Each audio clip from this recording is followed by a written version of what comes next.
दोस्तों, आज मैं वीडियो बनाने वाला था योगी आदित्यनाथ के ऊपर। योगी आदित्यनाथ जो दिल्ली के जो बोलते हैं नीति आयोग के बैठक में गए और जो कुछ यूपी के या उत्तर प्रदेश की सियासत में चल रहा है, तो अब क्या निकल के आया है और जो वापस लौटे तो क्या हुआ। कुछ घटनाएं ऐसे घटी जो अप्रत्याशित थी, जो कि आपको बताना बहुत जरूरी था। जैसे कि क्या योगी आदित्यनाथ के करीब शिवपाल यादव आते जा रहे हैं या आ सकते हैं। ये क्यों बोल रहा हूं, इसके ऊपर मैं वीडियो बनाना चाहता था। लेकिन राहुल गांधी का जो लोकसभा में कल भाषण हुआ बजट के ऊपर, वो एक ऐसा भाषण था जिसने मुझे मजबूर कर दिया इसके ऊपर वीडियो बनाने के लिए। क्योंकि जो सो कॉल्ड पत्रकार हैं, उन्होंने इस भाषण को एक स्टेट्समैन के रूप में प्रदर्शित करने का या बताने का प्रयास करने लगे कि राहुल गांधी ने क्या भाषण दिया है बजट के ऊपर। और ये जो A1 A2 उन्होंने अंबानी और अडानी को बोला, वो ट्विटर पे ट्रेंड कराने लगे। तो मुझे लगा कि इसके ऊपर अपना फर्ज बनता है वीडियो बनाने के लिए। और आपने ये भी देखा होगा कि जो उनके इर्द गिर्द लोग या बोल सकते हैं लोग हैं या पत्रकार हैं या बोल सकते हैं कि अब मैं वो शब्द यूज नहीं करना चाहता, लेकिन जो चापलूसी करने में लगे रहते हैं, वो उनको पहले 2024 के चुनाव के पहले वो पीएम बनाने पे तुले हुए थे कि पीएम है, वो पीएम है।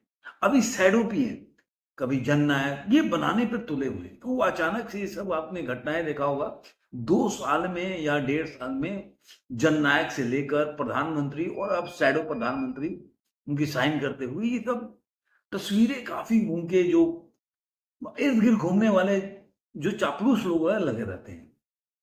लेकिन जब हम इस बजट सेशन के जो भाषण हुआ उसका एनालिसिस करेंगे, तो आपको फिर ये साबित होगा कि जो प्रधानमंत्री नरेंद्र मोदी ने जो पहले, इसके पहले दूसरा पहला जो उनका भाषण हुआ था इस लोकसभा जो पार्लियामेंट सेशन था उसके पहले का, तो उनको बालक बुद्धि क्यों बोला था जब राष्ट्रपति का अभिभाषण पे भाषण हुआ था।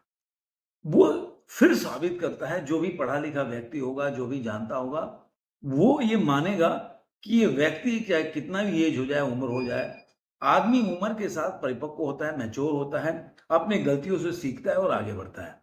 लेकिन इनके इर्द गिर्द जो बंदे हैं, जो व्यक्ति हैं, जो हर बात पे ताली बजाते हैं, इनके बेवकूफी भरे भाषणों पे भी, आंकड़ों पे भी, जो इनको अब पता नहीं कोई स्क्रिप्टेड होता है क्या होता है, लेकिन जो भी होता है, जो जनता की नजर नहीं आता है कि ये व्यक्ति कभी भी मैच्योर नहीं हो सकता, परिपक्व नहीं हो सकता। उसका कारण क्या है कि आप देखिए, राहुल गांधी ने भाषण दिया बजट के ऊपर, लेकिन बजट के बारे में कोई जिक्र नहीं, बजट के बारे में कोई भाषण नहीं।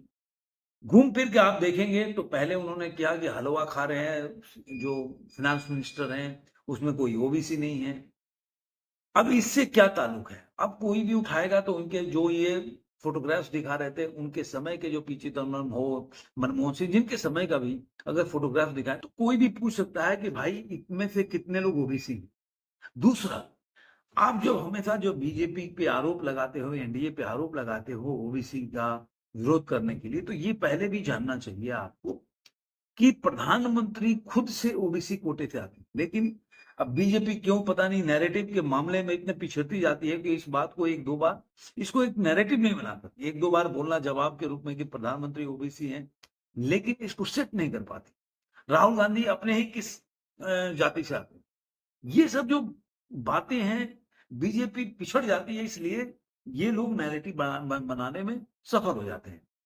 लेकिन इससे ये नहीं होता है कि नैरेटिव बनाने से आप सत्ता में आ जाओ, आप कुछ वोट हासिल कर सकते हो। जैसे कि 15 साल में आप देखिए 44, 52 और अब 99।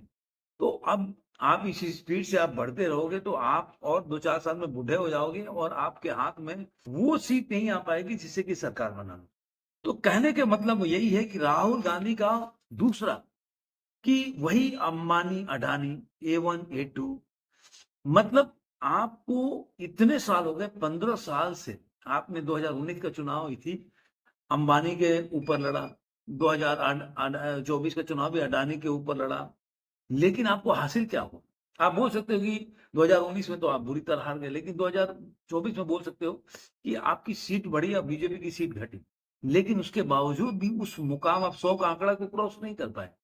तो कहने का मतलब क्या है कि राहुल गांधी आज के टाइम में भी अगर देखा जाए तो परिपक्व होने का नाम नहीं लेते हैं। अब देखिए, सदन में एक रूल है सदन को चलाने का, कोई भी मुद्दा उठाने का, लेकिन राहुल गांधी सारे को अपने को रूल से परे समझते हैं, और जो इनके लोग हैं जो एक्स पे लिखते हैं वो लोग भी इनको हाथों हाथ ट्वीट करना शुरू कर देते हैं, राहुल गांधी ने ये बोला, राहुल गांधी ने ये बोला। ये नहीं सोचते कि देखो एक आदमी बेवकूफी वाला काम कर रहा है, तो कम से कम आप पढ़े लिखे प्रवक्ता हो, आपका फर्ज बनता है कि इस ट्वीट को उतना वायरल मत करो कि जनता के पास पहुंच जाए, क्योंकि आप एंड ऑफ द डे आप ही इसको वायरल करके और जनता के पास पहुंचा रहे हो। कि अब देखिए, पेपर लीक का बजट से क्या मतलब? बजट में पेपर लीक का क्या जिक्र होना चाहिए? क्या उस पर डिस्कशन होना चाहिए? जातीय जनगणना का क्या जिक्र होना चाहिए?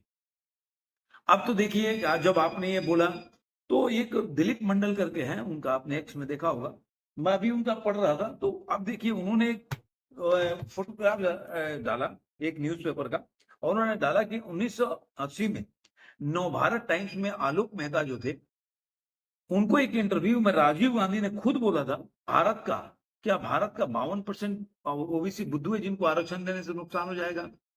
तो राहुल गांधी के बारे में वो खुद बोलते हैं, दिलीप मंडल, की राहुल गांधी को ये जानना चाहिए कि उनके पिता ने क्या बोला है, कितने इसके ऊपर उन्होंने पूरा आंकड़ा दिया हुआ। उन्होंने ये भी लिखा है कि 27% जो ओबीसी का आरक्षण है वो जब तक कि नॉन कांग्रेस गवर्नमेंट नहीं आ गई तब तक वो लागू नहीं हो पाया, जबकि मतलब कहने का मतलब कि 90s में इस तरह से उन्होंने ये भी बोला कि आर्टिकल 340 में कॉन्स्टिट्यूशन ओबीसी कोटा जो है तो इम्प्लीमेंटेड होना चाहिए, 1950 में कहा गया था, लेकिन 50 से लेकर नेहरू कैबिनेट तक आज तक इसको कभी भी लागू करने का प्रयास नहीं किया गया।